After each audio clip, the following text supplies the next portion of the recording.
Sing. Let's make it a happy party. Huh? Everybody join. Everybody sing. Let's have a good time. Come on. Well, lights are smiling. Sure, it's like a morning spring. In the little of Irish laughter, you can hear me. Quiet, everybody. Hello, Duffy's Tavern, where the elite meat to eat. Archie the manager speaking. Duffy ain't here. Oh, hello, Duffy. What's new? Nothing much. Messenger just brought a package from that weight-reducing place. You know, that one that's been trying to take that blubber off your fat wife. No, there's no message. Just a white flag. Huh? What else is new? Well, you know Mrs. Piddleton. Well, Abigail is now worth $100,000, thanks to Italy. Her third husband fell into Vesuvius. Am I going to console her? Better than that, Duffy. I'm going to marry her. Why? I got a lot of reasons. 100,000 of them. Okay, so she ain't got legs like Betty Grable. She ain't even got legs like Harry James. Well, look. For $100,000, I'll be in a position to gamble that long skirts come back. Huh? What'd you say about Mrs. Piddleton? She's got a face that would what? Duffy, on behalf of my future wife, I resent that.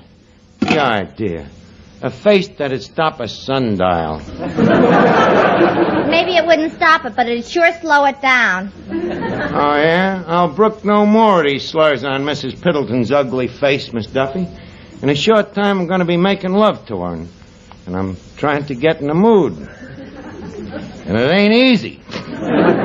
Why don't you go practice over there? Practice? What do you mean? Rub noses with the moose head. Rub nose with it. That's a ridiculous comparison. Look at that moose head.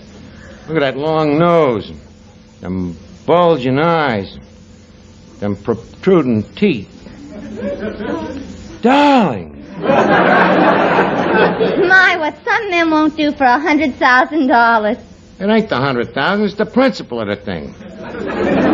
You'd do the same thing for 500. Besides, it might not be too bad. At least Abigail is sophisticated. You gotta say one thing. She knows plenty about this world.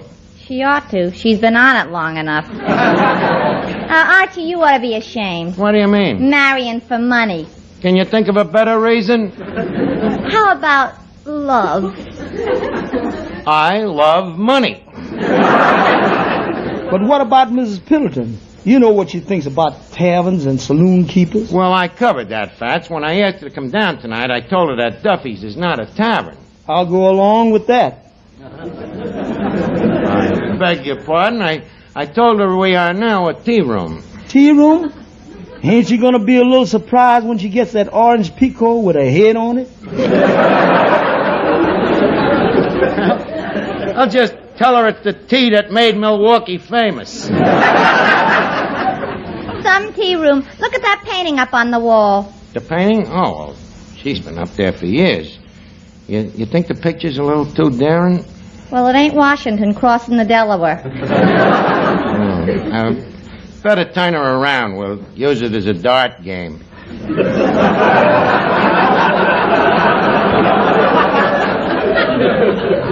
Now, what else can we do to tea room up the joint? Oh, how about going down to the antique shop and picking up a spinning wheel? Miss Duffy, there will be no gambling.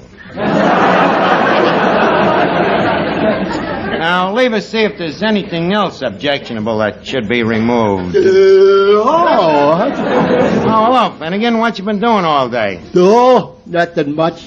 Just sitting around in Cavendish's undertaking parlor. Oh. Wasn't you taking a chance?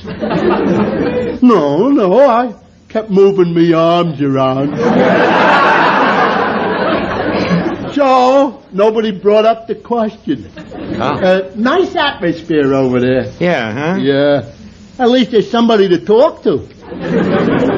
Who? Cavendish? No. Oh. Finnegan, how come you hang around a place like that? Why not? Look at all the fun I had there last Tuesday. Fun at Cavendish's? Oh, yeah. It all started when I fell asleep in the back room. And I had such a delightful surprise when I woke up. You did, huh? Yeah. All me best friends was looking down at me. Well, why didn't you get up? With 8 pounds of gardenias on my chest? Believe me, Arch, it was a proud moment in me life. Why proud? For the first time, I was guest of honor at a party. Finnegan, are you sure that this was a party? Of course. The big crowd was there. Some guy was playing the organ. Everybody was formal, including me.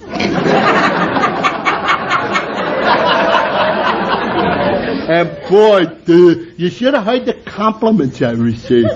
Yeah, huh? What kind of compliments? Well, as they walked by, everybody said I never looked better in me life. Finnegan, are you quite sure that they was complimenting you? Well, sure. Why else would they take me for that ride in the country? You had a nice ride, huh? Oh, yeah. Only when we got to the picnic grounds, the party started getting a little rough. What do you mean? Well, I didn't mind when some practical joker threw me in a hole. And then started throwing dirt in my face.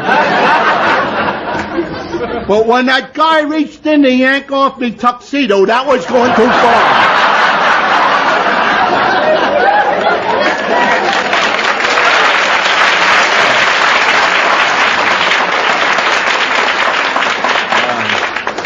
So what did you do? What did I do? I sat right up and I yelled out, "Stop that! I am Clifton Finnegan." What did they do? They started throwing dirt in my face again. Finnegan, why don't you go over in the corner and play alive? Oh, okay. Hey, fellas, wait for me! Oh, no. Hey, that must be Mrs. Piddleton. Hello, Duffy's tea room. Mistress Archer speaking. Got it out. Hello, oh, it's you, Mrs. Piddleton. Look, Abigail, my love, why ain't you here? You're about to take your beauty sleep? Look, you think we got that much time? Well, I'm just bursting to ask a certain question, Abigail. Yes, is 100,000 in cash or in bonds? Miss Duffy, please. What, Abigail? What should you wear tonight? Well, how about that gray hat? You know, the one with the heavy veil. You wish I was more of a family man? Well, look, ain't it enough that there'll be you and me and the 100 G's? You got to have a family man, huh? Well, I'll tell you what, Pitty, stick on a bustle and come on down. We'll talk things over. Swell. Hey, Bats, I'm an expectant husband. How about playing the wedding march? Your wedding march? Yeah. I'm in the money. Bats! That is not a wedding march. Now play something else.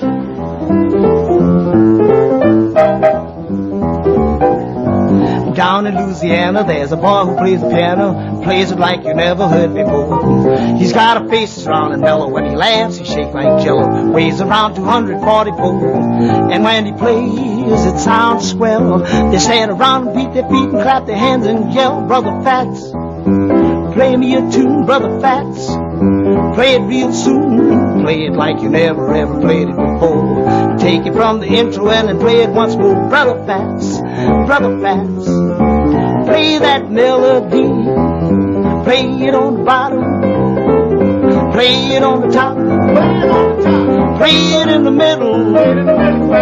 Don't you ever stop. I want to hear those big hand pound anytime that I'm around. Brother Fats, play me that tune, Brother Fats. Play it real soon. Play it like you never ever played it before. Take it from the intro and then play it once more. Brother Fats, Brother Fats. Play that melody. Play that melody. Yeah.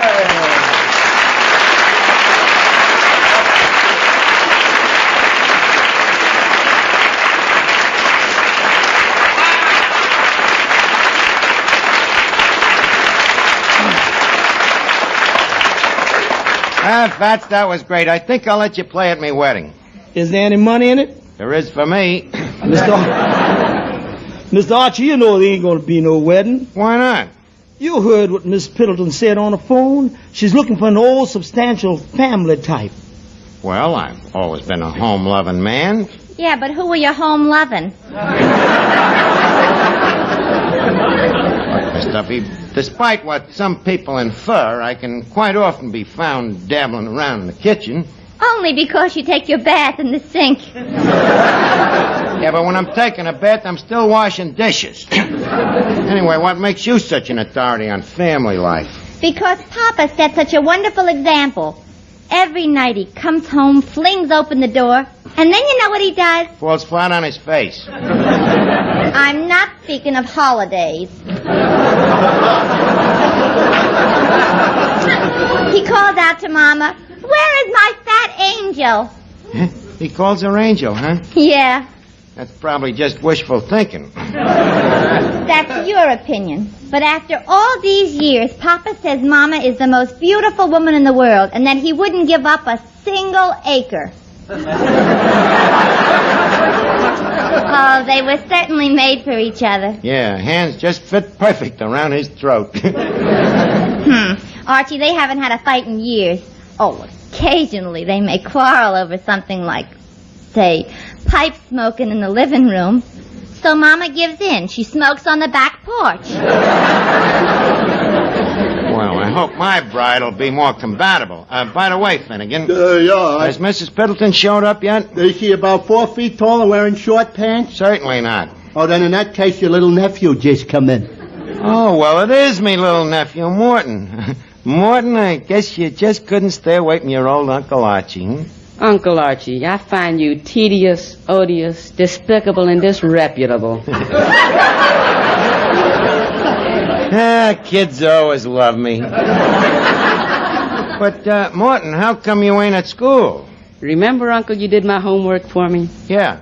That's why I'm not at school. Oh, well, make yourself to home, Morton.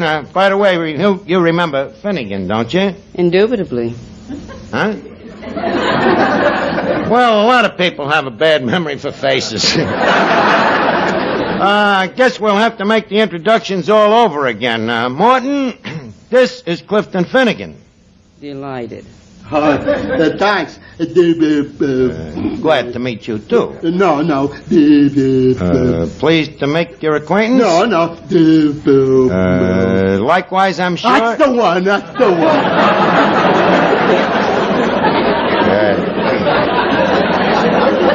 You still ought to get along great together. What do you think of Mr. Finnegan, Morton? Well, as Professor Hooton of Harvard would say, he's probably of human origin. Oh, wait a minute, Morton. Don't go by what outsiders say. Finnegan, that was a compliment. Oh. Well, Morton, how's it feel to be back in the tavern? I can answer that by asking you a question. What? Did I see a snake just pull its head in that bottle? Or is it merely the airwick going down for the third time? Very clever, Morton. Too bad I ain't got a son like you. Hey, wait a minute. Mrs. Piddleton wants a family, man. So? Morton, my son. What? Finnegan, meet me new son. Gee, Archie looks just like Morton. I am Morton. Oh, well, that explains the resemblance. Uncle Archie, you mean I'm to help foster this delusion by impersonating your offspring? I ain't asking you to do that. I'm just asking you to call me Pop. That's all. But what about Mrs. Piddleton? What about her? Won't she get wise that the kid is artificial?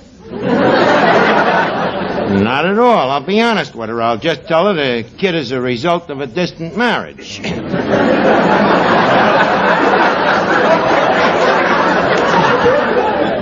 Well, Morton, what do you say? Would you like me for a father? Well, in these days, I suppose you have to take what you can get.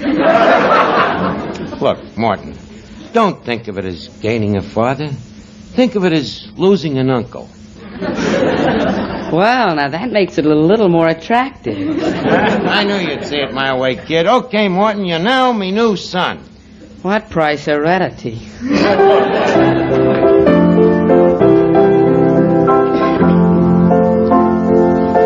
Look, Mr. Archie, you ain't gonna fool Mrs. Pilton with that father stuff.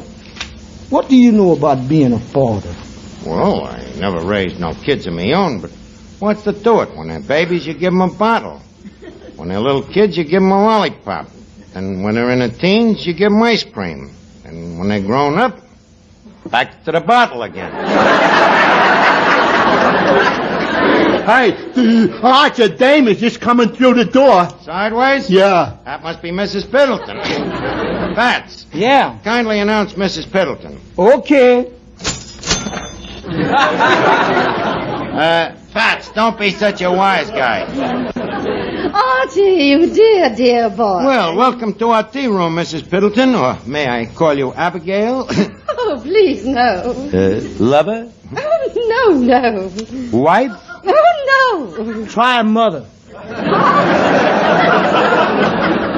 But we'll save the name calling till after we're married, but I'm forgetting the jovialities here. First, Mrs. Piddleton, may I express me heartiest condolences on your late demented husband. Well, Archie, Hiram was a fine man, and no one can say he wasn't thoughtful enough. To die? Certainly not. I mean, he left me quite well off. Oh, but I'm finding out that even money has its worries. Abigail, leave me share your worries.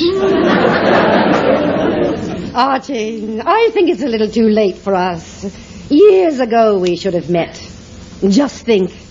We could have spent our time attending symphonies, going to the opera, enjoying chamber music, listening to lectures. Well, maybe it's just as well. A pace like that would have burned us out by now. Excuse me. Hello? Huh? Oh. Okay. Mrs. Piddleton, we got to get married right away. Who was that on the telephone? The finance company. Archie, are you only interested in me for my money? Oh, perish forbid. Now, come on, leave us hold hands here in the corner booth, and I'll show you. Fats, put out the lights. Okay. Thank you. Mm-hmm. Aye, Abigail, you look good in this light.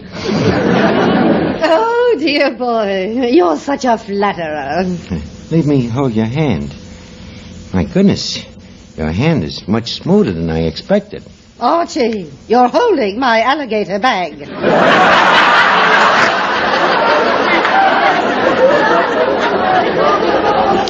Oh, I'm sorry. Tell me, Abigail, would it startle you if I was to suggest that we make a few advances? Whatever do you mean? Would you like to advance me a few bucks against that $100,000? I beg your pardon? Not ready yet, huh? Okay, leave us do it the romantic way. Abigail, you are the the love of my life. And now I have a little surprise for you. Close your eyes. All right. Archie, take your hands out of that alligator bag.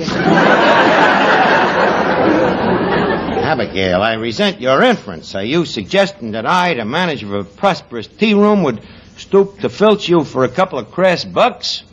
That's another thing, Archie. What? This tea room. What about it? You don't fool me a bit. In what respect? Well, tea rooms have lace curtains and dainty furniture and vases on the floor with flowers. Well, our vases used to hold flowers, too, but the tobacco juice killed them. And another thing, the tea rooms have gypsy fortune tellers who read tea leaves. Well, we got a gypsy fortune teller, too. Really? Where is she? Well, she happens to be out at the moment buying some bifocals so she can read the smaller leaves. Say, Archie. Well, speak of the devil, if it ain't Gertie the gypsy. What? I am so glad you have returned, gypsy fortune teller. Oh. I am the gypsy, and I know many things, for I walk by night. Gertie, know please the stick secret. to the tea leaves. Never mind what you do by night.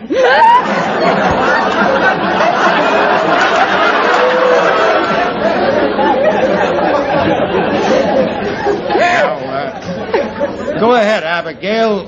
Give her your teacup. Very well. Tell me, Gypsy, what do you see in the tea leaves? A fly. That must have been left over from the consomme. Now, continue, Gypsy. Do the tea leaves say what handsome debonair gent will marry Mrs. Piddleton? Well, let's see. Ooh ya, how to feng kung wa. What's that? It's Chinese tea. Well, try to translate as you go along. Very well. I see a young man in the tea leaves. Yes. He is very tall Yes.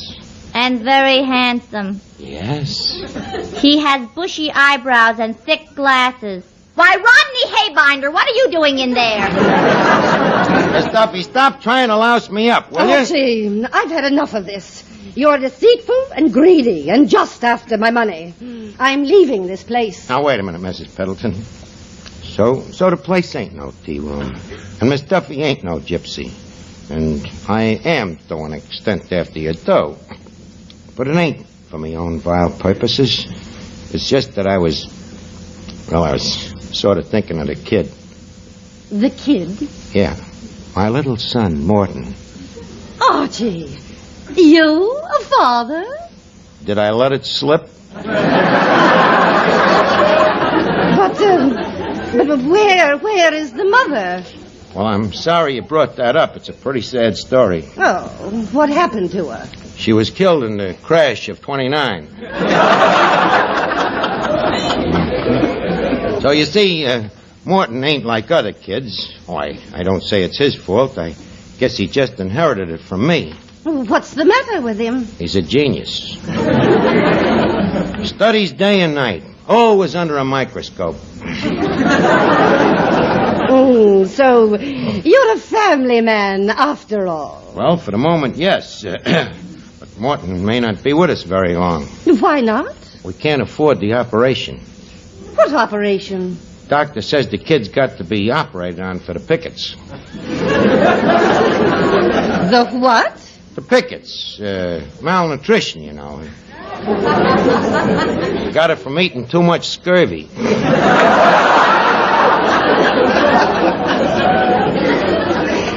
And as I say, we ain't got the money for the operation.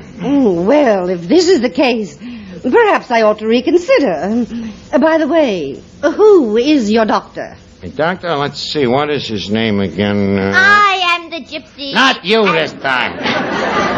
The doctor is Dr. Slaughter. I'm expecting him any minute. Will you excuse me? Hey, Finnegan. Yeah. Finnegan, could you be an MD? An MD? Oh, sure. Good. What does it mean? In your case, it means mentally deficient.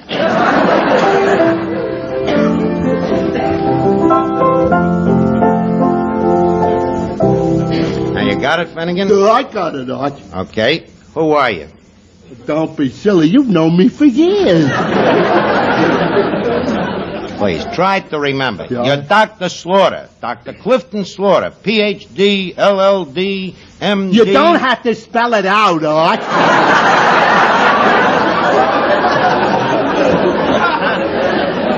Well, I figured I'd be on the safe side. Now, what do you do first? I take out the kid's pulse. No. You don't take his pulse out. You just take them. Where? And a thermometer. Oh. Then you look through your stethoscope to see if he has any symptoms of cardiacs in his heart, see? Well, what if I find a couple, Arch? Well, then you simply say this boy has angina pectoris. In other words, the white corpuscles is eating the red corpuscles. Look, Arch, this is an awful lot to remember. Couldn't we just break the kid's arm? Don't louse me up again. Well, don't worry, Arch. Just depend on me. I won't let you down. Promise? Promise. Man to beast? Man to be. Oh, Morton. Yes, Uncle Archie. Uncle Archie. No, Pop. Okay, Pop. All right. Now, remember, you act like you're anemic, see? Anemic? Yeah, you can't remember a thing. don't want you to tip your mitt. Mrs. Piddleton. Yes, Archie? Mrs. Piddleton, I would like you to meet my son, and I hope the future heir to our fortune. Hello, Mrs. Piddleton. My, what a fine young man. And where were you born? Chicago? New York. New York. Chicago. In 2 cities? His mother was traveling at the time. I see. And how old is he? 10. 12. 12. 10. And how do you explain that? He lost 2 years changing schools. Yep, Mrs. Piddleton, that's the story. I've been both father and mother to this little trike. Sending him through school. Massaging his little brain before examinations. Washing his little pantaloons by candlelight. Morton, you should be very proud of your father. I am of my father, but that jerk. Mrs. Piddleton, you see, no memory. Suspicious anemia.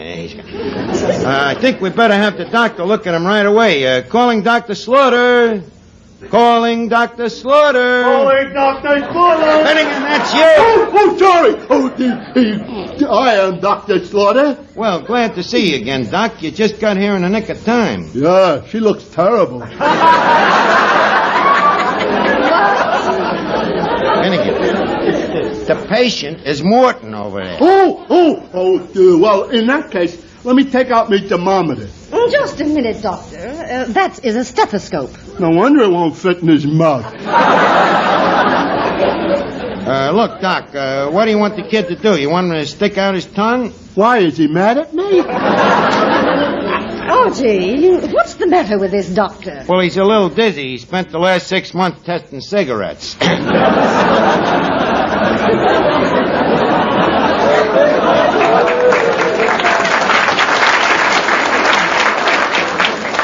Tell me, Doctor, what is your professional opinion of this case? Well, sir, I just checked the boy's pulse against my pulse.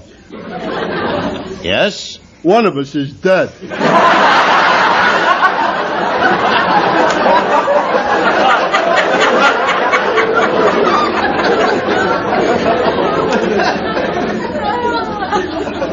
Doctor, you mean... Yes, sir. An immediate operation under Rita. But I ain't got no money for Rita. And if a certain lady does not say, I do, before I count 3, well, afraid we'll just have to hit the kid over the head with the bung starter. Now, look, this has gone far enough, Uncle Archie. Uncle Archie? Huh? What? Why, you give me that bung starter. Now, wait a minute, please, Mrs. Piddleton. Ouch! Ouch, me head! Good night. Oh, Morton. Morton, you dirty little crumb. On account of you, I've lost $100,000. Uncle Archie, don't think of it as losing $100,000. What? Think of it as gaining a son. Drop dead.